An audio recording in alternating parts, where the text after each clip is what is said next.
Hello guys, this is Glenn from Sydney CBD Repair Center, and today I'm going to show you how you can use your typical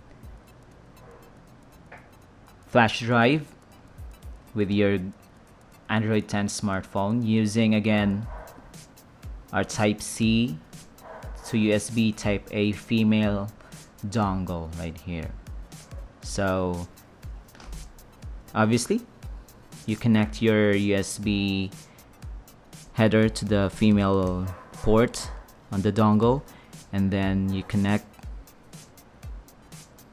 Type-C connector to that Type-C port of your Google Pixel 2 XL. So when you connect the two, you can check if it's detected. If you have a defective flash drive, maybe you will have a problem of accessing the contents of your flash drive, or if your dongle is defective, then maybe you won't be accessing any files from your flash drive. So as what you can see, we have a notification about a USB connected to our device, so we can swipe it down and then it's detected as USB drive at Toshiba. So we can choose to explore the device or we can reject it.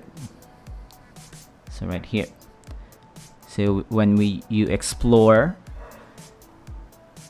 so you basically access the contents of the flash drive, obviously. So you can tap on the folders,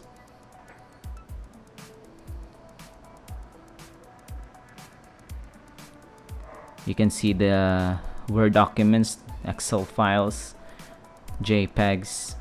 You can even play movies from your flash drive through your smartphone, or you can edit documents if you have a wireless keyboard and mouse. You can also copy paste, upload some pictures to your flash drive, or files from your flash drive to your local storage in your smartphone.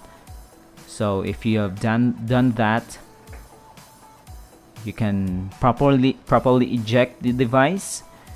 You might want to avoid just pulling out the connector while you're copying something, because that may lead to corrupted files, or maybe file systems or folders missing. So always use the eject feature before pulling out your flash drive or your dongle. So Toshiba USB flash drive is safely removed. You can either pull out the flash drive or the dongle itself. So that's it. If you like this tips and tricks video, please subscribe to Sydney CBD Repair Center. Or if you want to have your smartphone fixed, we can fix it for you in an hour or a couple of hours. Just contact us in the details below. So till next time guys, cheers.